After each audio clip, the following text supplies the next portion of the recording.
In our series on integers, today we will talk about multiplication of integers. In our earlier lessons of addition and subtraction of integers, we discussed two basic rules which are used for solving all kinds of integral problems.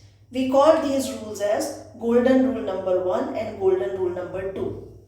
Now using the same two rules, we will try to figure out here whether these two rules are applicable in solving multiplication of integers. So we are taking here two integers -5 and -7 and we multiply them. What do we get? Minus into minus gives us a plus sign and 5 sevens is equal to 35. So if we see that by using the same two rules, we reach the answer pretty quickly. Now we will be taking another example, and this time let's take three integers -2, -3 and -5, and let's multiply them. We place them within brackets, all of them, and multiply. So what do we get here? When we multiply the first two integers, we get +6 into -5. What does this give us? It gives us -30. So in both the examples, we were able to use the same two rules which we have been following all along and solve problems related to multiplication of integers. Now moving forward, we will discuss properties of integers with respect to multiplication. So now the first property here is that of closure property. This property says that the product of any two integers is always an integer. Let's check it out with an example. We take -5 and +8 and we multiply them. -5 into +8, which gives us -40. Now what is -40? -40 is also an integer. So we started with two integers -5 and +8, and our answer also turns out to be an integer. So this property is true for multiplication of integers. Now the second property is that of commutative property.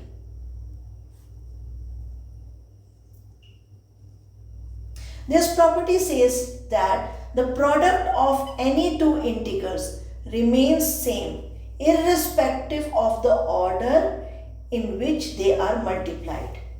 So taking an example here, we take 2 and -7 and we try to change the order and look at the answer. So we have +2 multiplied with -7 here, and in the next case we are changing the order, bringing -7 ahead of +2, and let's solve.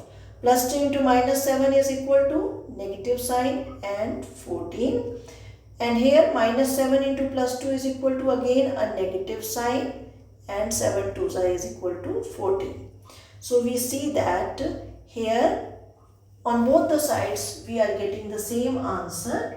So we can say that multiplication of integers follow commutative property. Now moving on to the next property, that is the associative property.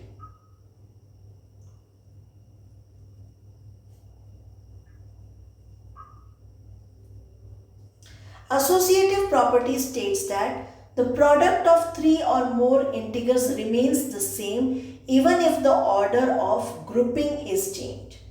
So let's take three integers here.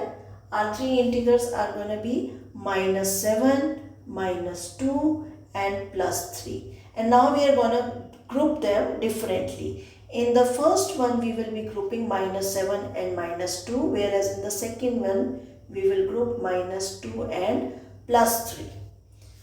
So let's solve this side by side to gain more clarity. In the first case of grouping -7 and -2, we put them in square brackets. -7 into -2 and multiplied by +3. Whereas in the second case, we have minus 7 outside multiplying with the group of minus 2 into plus 3. Now when we solve this, what do we get? The left hand side. When we solve minus 7 and minus 2, what do we get here? We get plus 14 into plus 3, which gives us 14 into 3, and our answer will be with a positive sign, 42. On the right hand side, what do we get? We get minus 7 multiplied by, and we solve the brackets. When we solve the brackets, what do we get here? It is minus 2 into plus 3, which gives us minus 6. So minus 7 into minus 6 will give us an answer with a positive sign, and again it is 42. So in both the cases we see that we are getting the same answer. So yes, associative property is true for multiplication of integers. Now coming over to our fourth property, that is called multiplicative identity.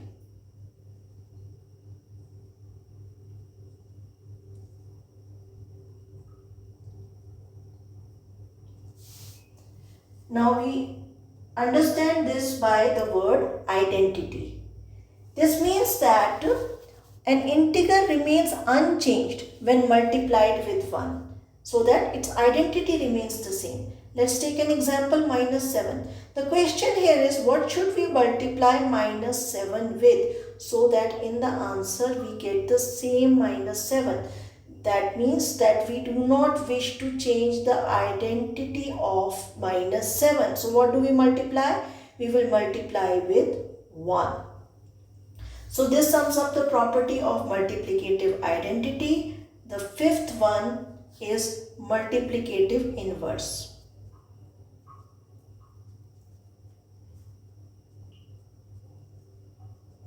This property says that the product of any non-zero integer and its reciprocal is always 1. Now any integer we can take here. So let's take an integer minus 9 here. So this is a non-zero integer, and it says that its product with its reciprocal.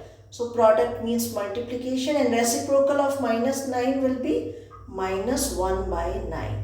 And we know that when we multiply minus with a minus, we get a positive, and here we will get 9 divided by 9. They are going to cancel out each other, and what we are going to get is plus 1.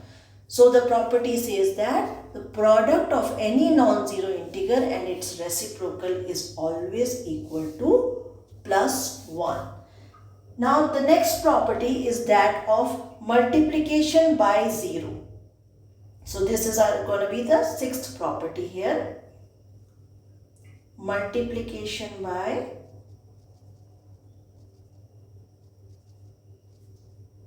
0. Now we all know that whenever we multiply any number, or be it any integer, with 0, what will be the answer? The answer is also going to be 0. So let's take minus 2 multiplied with 0. The answer is going to be 0. No matter what it is, let's say plus 5 multiplied with 0, answer is going to be 0. So now we come over to the seventh property, that is distributive property.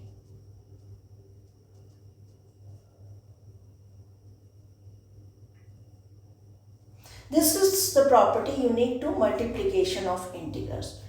Now we understand this by taking example, and for example we are taking here integers minus 5, plus 3 and minus 2. This property says that the multiplication of integers distributes over addition as well as subtraction. So let's take examples here. So let's make an expression of addition as well as a subtraction. So this side, on the left hand side, we will be addressing the addition part, and on the right hand side, we will address the subtraction part.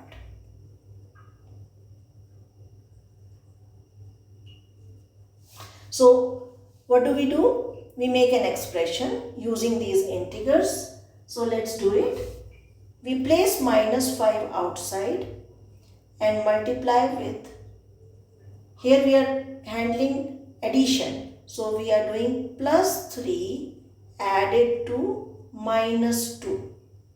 Whereas in subtraction we will have minus 5 outside and we will multiply, and because it is subtraction we will be doing plus 3 minus minus 2. So this is the sign for addition and this is the sign for subtraction. So let's move ahead and solve this. If we solve the brackets first, what do we get? We get minus 5 into plus 3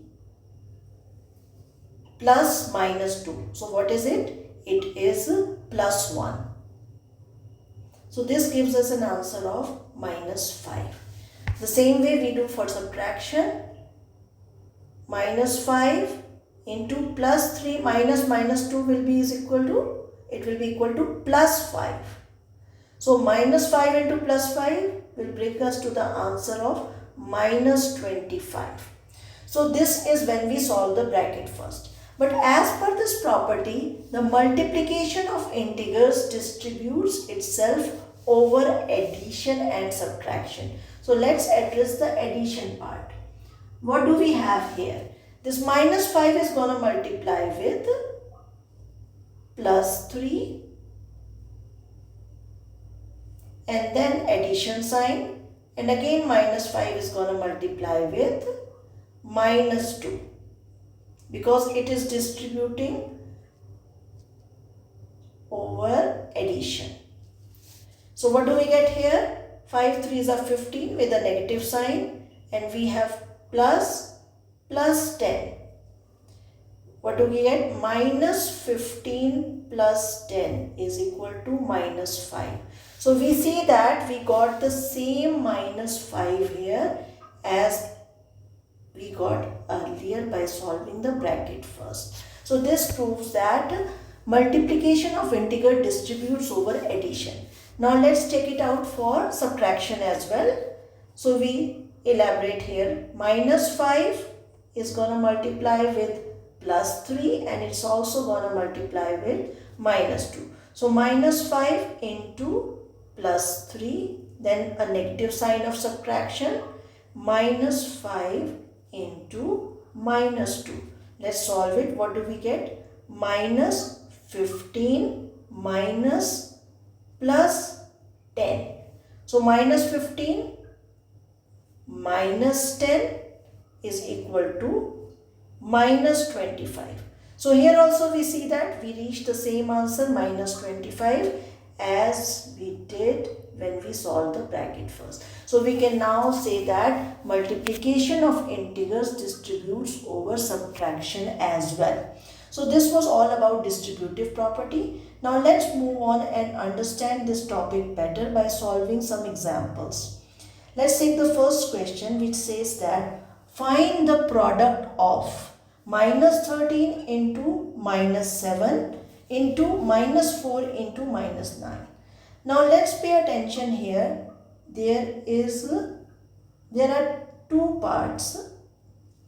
Let's solve them separately. Minus 13 into minus 7. What does that give us? Minus into minus is plus, and the product of these two integers is 91. Into minus 4 into minus 9, again minus minus becomes plus, and the product of these two is 36. Now when we multiply these two, we are multiplying positive with a positive, so our answer is positive and it is 3276. So this was quick solution using the same two rules which we have been using all along.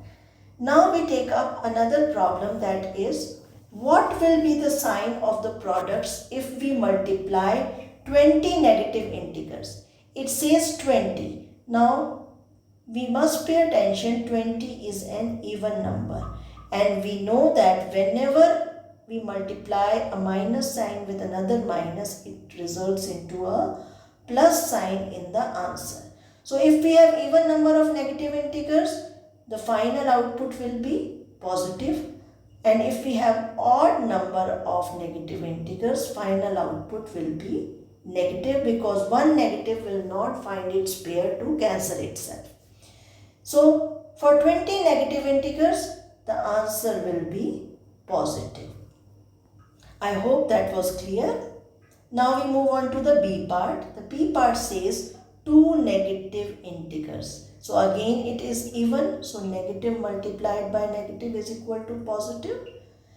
And 3 positive integers. Now for positive integers, no matter it is odd or even, it does not matter. Finally it will result positive into positive, which will give us a positive result. So now what are we multiplying here? We are multiplying 2 negative integers which give a positive with 3 positive integers which are again positive. So our answer is going to be equal to positive here. Now we move on to the third part, that is C. It says 69 negative integers and 7 positive integers. So 69 negative integer means a odd number, so we get a negative sign here. 7 positive means it will always give a positive result no matter it is odd or even. So now we are multiplying a negative with a positive. The answer is gonna be negative. With this we move on to another problem. So we have to simplify this. Let's pay attention. This question has a positive here. This means that it has 2 parts, here and here. And interesting thing is that we have minus 17 on both the sides. So we can make use of the distributive property here to reach to our answer quickly, because the calculation will become simpler if we use the property. So we do that. What do? We place minus 17 outside and multiply with, within bracket we are gonna do minus 12 plus 4. Now what is minus 12 plus 4? It will be minus 8. Now minus 17 into minus 8, which will give us a positive answer 136. Now with this we come to the end of this chapter, where we saw that by using the same 2 golden rules we were able to solve all kinds of problems in multiplication of integers as well. So now next part will be that of division of integers, where we will also discuss order of operations and use of brackets. So I will see you in the next lesson. Till then, have a good day.